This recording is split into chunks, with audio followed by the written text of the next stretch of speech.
Welcome, welcome to another year at Hogwarts.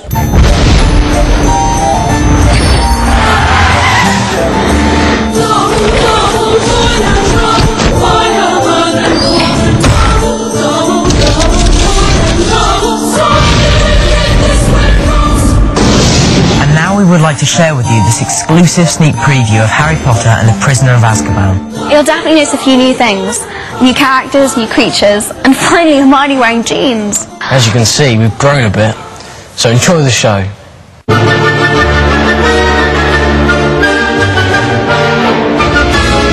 This one is sort of the bigger picture. Yeah, it's a lot darker as well. There's a lot more scary things in it. The fact that it's darker is because it's in the book. Yeah. And the second one with the spiders, that was scary for me, yeah. But this time we've got the Dementors. It's a bit of a different ball game to go from, you know, creepy spiders to go to suddenly, peoples which suck your soul out. We do have other things in this one. Yeah, the headproof was really cool. Prisoner of Azkaban compared to the last two films is it's a lot different. There's so many different people. Emma Thompson. I was so pleased to be working with her. You may be young in years, but the heart that beats beneath your bosom is as shriveled as an old maid's. Gary Oldman. I have so much respect for him as an actor. Michael Gambon entered into his own perception of what Dumbledore was going to be like. He was really amazing. A child's voice, however honest and true, is meaningless to those who've forgotten how to listen. It is a much funnier film. Welcome to the night bus. Emergency transport for the stranded witch or wizard. Smack, bam, crash. I get thrown against windows, I'm all over the place. I think you can tell it's a different director. He's just done it in a different way. It's great. Chris Columbus had done the first two films, and he had put together a universe that was very eloquent. So I feel very comfortable to play in that universe. You're about to lose the battle when finally comes out, okay? So Alfonso's got a real good visual sense. He's always been really strong with actors. I really grew to care about these kids, and I wanted to make sure that they were in the hands of someone who would take care of them, who would look out for their best interests. And I think they formed a really strong relationship. move this. Okay. I was the luckiest guy because I got these 3 kids that they've done already 2 Harry Potters. They knew everything relating about their own characters and the universe around them. I was completely blown away by their performances because there's such a maturity, there's such a assurance, there's confidence. You still tense. Listen up, listen up. Alfonso, he was very trusting. Blink. He wanted us to put a lot of ourselves and our thoughts into the character. He'd always turn around and say to you, you come up with whatever feels natural. Yeah. And eventually I think we all got into that, and I think it worked really well in the end. Yeah, that was quite cool. He's funny, he's just really funny and easy to work with as well. Which is really good. You know the Egyptians used to worship cats? Yeah, along with the dung beetle. In the series so far, you have never, ever seen us fight. And then suddenly in this one, it all falls apart. It's me and Ron, where it gets really bad. It's the whole cat and the rat thing, isn't it? Ronald has lost his rat. I haven't lost anything. Your cat killed him. The actors are growing up with the characters, and the characters are growing up with the story. And the story itself is obviously much more mature. In this film there's a major stand towards the Dursleys, with Aunt Marge getting inflated by a spell that I don't even try to do it. In this one, Hermione really comes into her own. You foul, loathsome, evil little cockroach! Hermione, no! It's like meeting a different person. You know, she's got power. Malfoy insults her. Filthy little mudblood. And instead of, keep walking, just ignore him. That's it! Smack! Oh! It's about time, really. Yeah, take him down a peg or 2. We look like teenagers. Yeah. I mean, Hermione gets to wear jeans. Ron's clothes they stayed the same throughout the whole thing. There's like Weasley jumpers and poor clothes. I like that. I felt like you got into the character a bit more.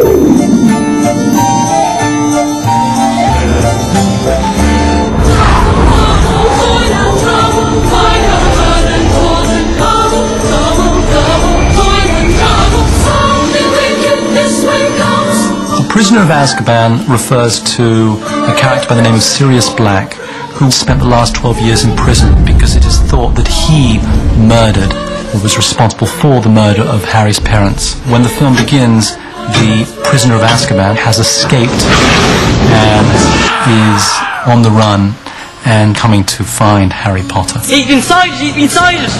Sirius Black! Dufftown? It's not far from here. I look like I've escaped from prison, don't you think? Working with Gary Oldman this time was just the highlight of my life. And when you're working with, like, Gary, David Thewlis, who's amazing, like, really just, I mean, the scenes with David in the film are just stunning, and Timothy Spall and Alan Rickman all in the same room at the same time. It's kind of, I'm just going to stand in the corner and be quiet. No pressure. And you guys can... No pressure. Yeah. Dear lady, who did this to you? He's here! Somewhere in the castle! Sirius Black! It's like every actor's fantasy, isn't it? Something like Dumbledore being a Harry Potter. So I'm delighted. I enjoy every minute of it. This is a stunning cast this time, and they're so good, all those guys. There's a whole lot in them, and the magic never kind of goes. It's a magic place to be. I am Professor Trelawney. Together we shall cast ourselves into the future. She plays this eccentric character. Professor Trelawney's scenes are actually really fun. Well, the earlier ones are really fun. She's insane. The much earlier ones, she's absolutely crazy. And your reactions to her are really funny. There's scenes with me and Rupert in kind of divination, just kind of slowly falling asleep outside and then being woken up by her huge eyes behind these glasses. She does see really, truly frightening things. She's looking into teacups, and so she sees something very nasty in store for Harry. You have the Grim. She ratchets up the suspense, basically. She's there to sort of really get the plot going and get us all feeling a bit nervous. Our own Rubius Hagrid. Hagrid becomes a teacher in this one. How am I doing my first day? Brilliant, Professor. He was so pleased to be a professor. Isn't he beautiful? Basically, he's in charge of the magical creatures, and some of them are a bit unpredictable. Exactly what is that? That one is a hippogriff. Yeah, that was really amazing. 'Cause it's like half horse, half eagle. I thought that was quite cool. And it's Hagrid's job to introduce it to the children and show them how to do it right and how not to offend it or frighten it and so on. And of course, guess who gets it wrong? Great, I've been brute. Not for me. No, not for me. No! Whoa! Got me? Dobby was kind of the star of the second film, I think. But he's going to be the star of this one, really. He's so real. So real. The film is story filled with magic and magical creatures. That's looking really cool. We have a werewolf, the Monster Book of Monsters. And you do kind of think that if all textbooks had teeth and were this vicious, you would pay a lot more attention. Attention in class, definitely. There's a creature that the mentors that they project that fear within.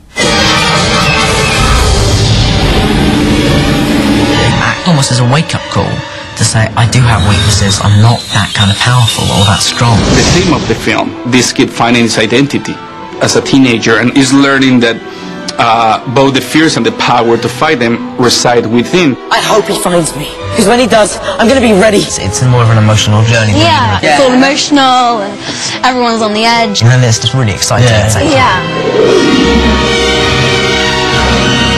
Expecto Patronum! Well, that's about all we have time for tonight. We hope you've enjoyed seeing the film and our special sneak preview as much as we've enjoyed making all the Harry Potter films over the past few years. We had a great time being your host for the evening and look forward to seeing you again when the movie opens June the 4th.